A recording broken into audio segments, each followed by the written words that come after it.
Hey YouTube, Leveled Up Gaming here, bringing you guys another deck profile for the BT7 format. Still having a lot of fun with this format, and this is another deck that is not hybrid orientated. So yeah, that's fun. So we'll check that out next.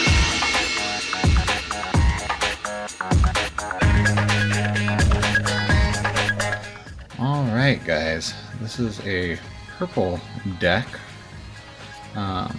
Very combo-y, rush out, it's a lot different than most decks. Purple plays a lot of options and stuff.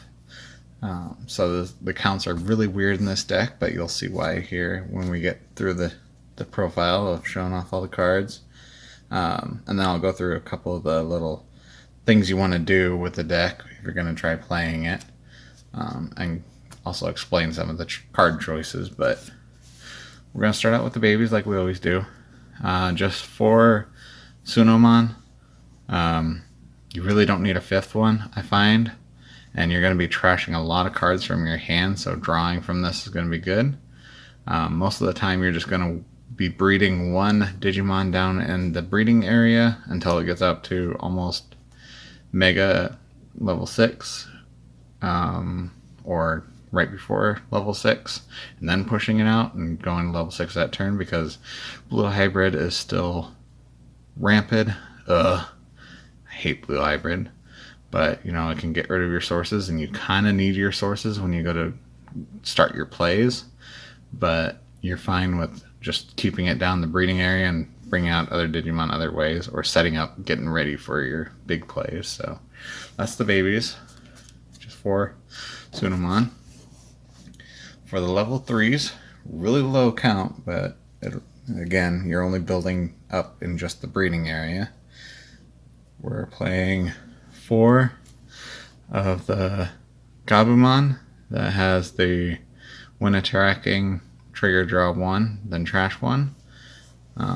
And then you play 2 Gazimon just for the memory choke, the anti-memory gain, because there's not as lot of them right now, but against black it does help having him out on the board so you don't gain memory, but it's okay. Like, it's still pretty good. And then I'm playing 1 Lopmon only because I like hit the camera. Only because I like the artwork, but the when you play a tamer gain 1 memory did come up once, but I'm only mainly playing it because I like the artwork of it. So yeah, I was able to get a alternate artwork of this, but you really don't need to run this. You could run 3 Gazimon or something else, but this is all I run for the level 3 rookies, just the 7. The bread and butter though is the level 4s and the options.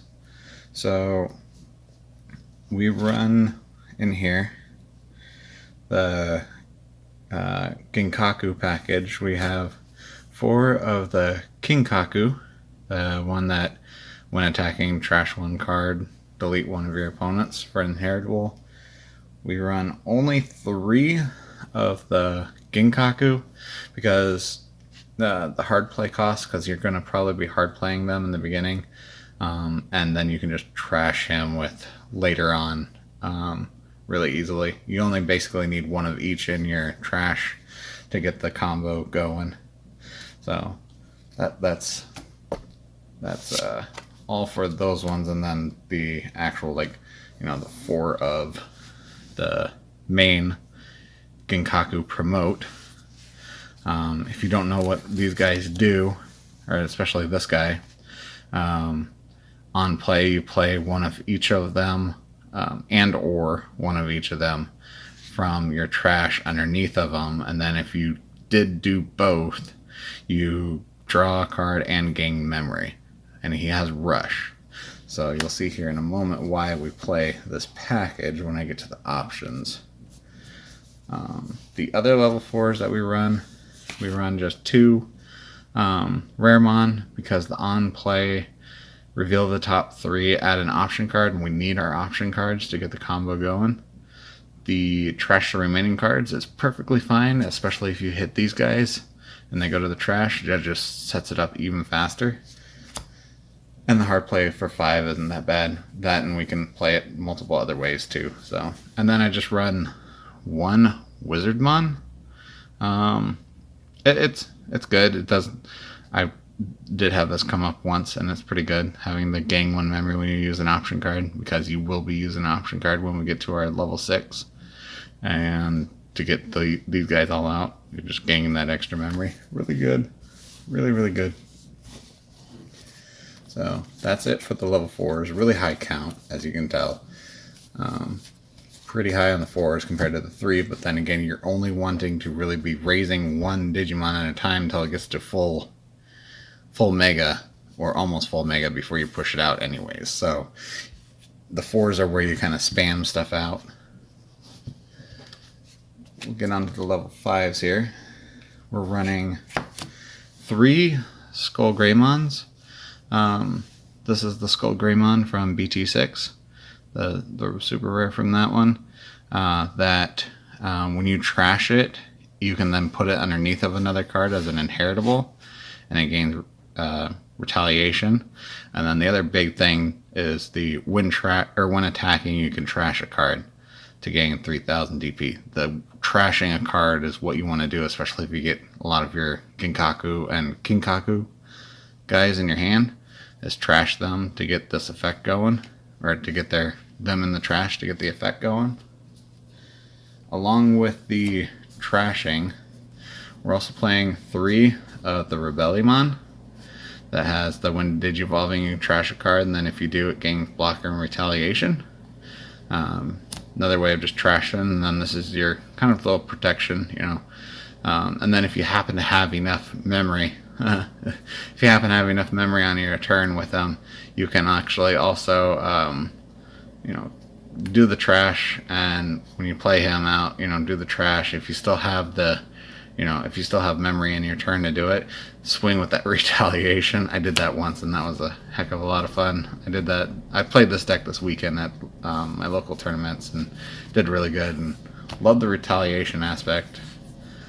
And then I'm running 1 Neo Devimon. Now you could definitely bump this up. I think actually when I was playing, I only was playing 2 Rebellion and 2 Neo Devimon, which I really liked, but when thinking back at it, I would much rather see this one than this one, because this is really good against hybrid players. When your opponent plays a tamer, gain 3 memory, it's really good. My opponent wasn't really paying attention, would play stuff, and then I'd go right into my turn, and I gain a bunch of memory. So it was really good, but like, the trashing is what you need to set up your plays. So like, you could cut Rebellion down for another Neo Devimon. I feel like that would be a good change. But that's that one. And then for our megas, our level 6s, we're running only 4 Metal Garurumon promo. The Digiburst 2 to use an option card. The memory cost 7 or less from your hand without paying its memory cost. Really good. This is what you're going to be wanting to do, is using an option card, and we'll get to the option cards here in a minute. Now you could also play, I'll go over what you could also be playing at the end. So there's only 4. That's it for the megas, because that's all you really need. You don't need to go any higher than that.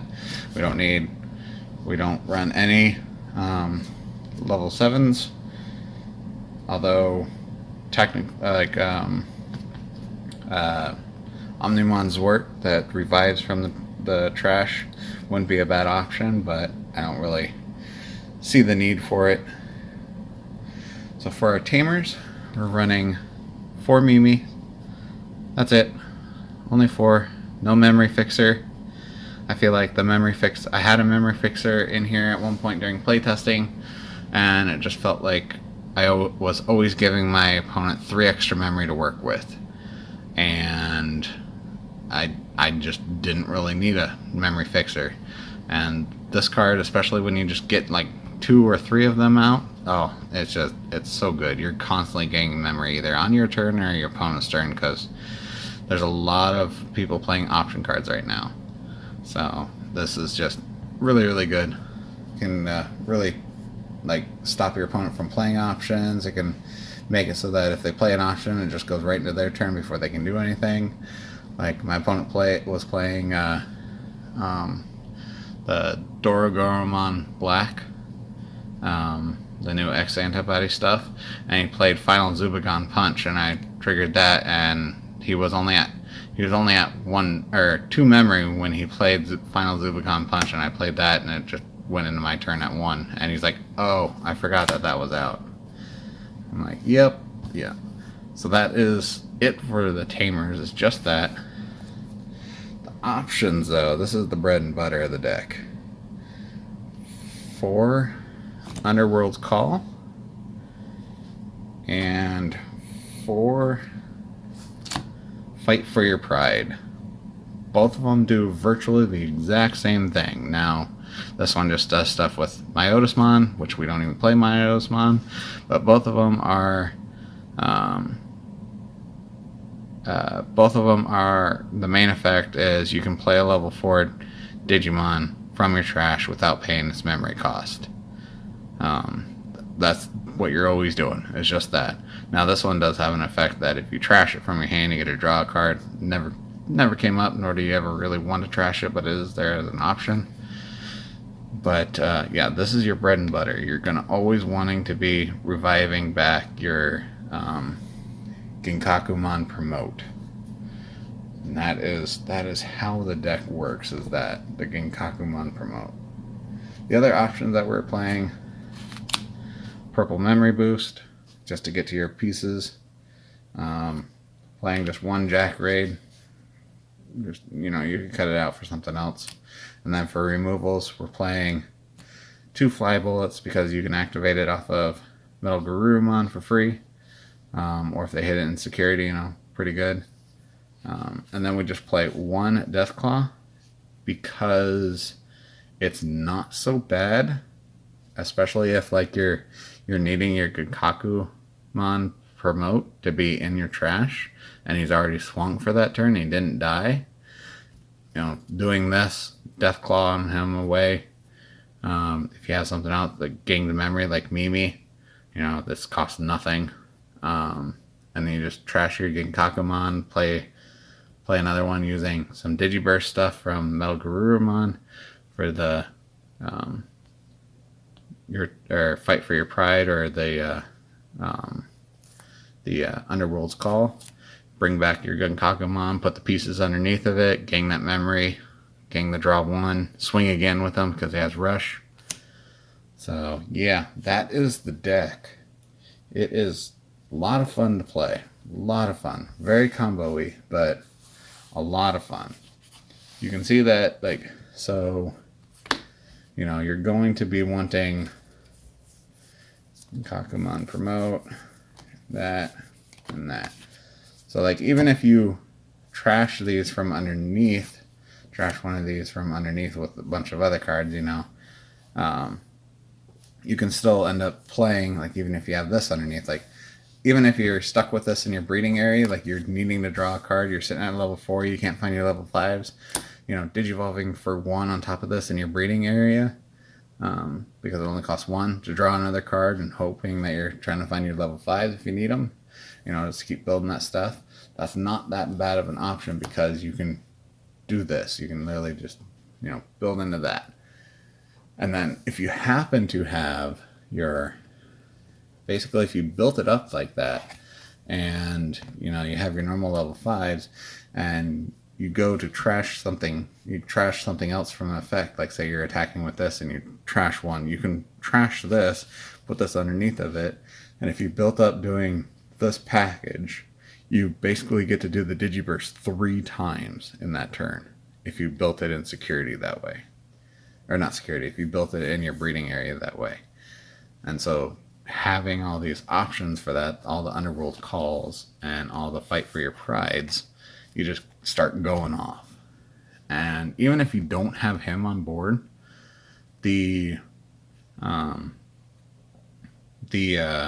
even if you don't have him on board and you got your Ginkaku promote package in your trash, just playing one of your Underworld calls or something to revive him out while you have like a Mimi or two doesn't hurt that bad, because you're going to gain the one memory from Ginkaku promote and then draw one. You know, you're going to start filling up your things, and then when you attack, you know, you trash that Digimon, or trash a card from your hand to delete your opponent's memory blocker Digimon. You know, gets rid of them really, really, really well. But if you don't have the Melgarurumon promo, which I know it's kind of hard to find the promos, Mastermon works decent because it revives a level 4 or lower. So you can play that, but it's just a lot slower. But this guy, you know, I feel is much better. And just constantly swinging, hitting, swinging, hitting, swinging, hitting. You're just, as soon as you get your board or your Kinkaku package in your trash, it's just, you just start constantly whacking at them. It's whacking at your opponent, and it's just, it's so good. I like this deck. I'm normally a black player, or black Digimon player, and this purple is so much fun. So much fun. So yeah, thank you for watching this video. Please like, comment, and subscribe, and let me know what you guys are playing, like what you're looking forward to, or anything like that. Or maybe some other deck profile ideas, or maybe even just what you might change in this build. And I know that the ratios are a little weird, but this is what I found that I like the most and what works for me and my locals. But yeah, I will see you all in the comments.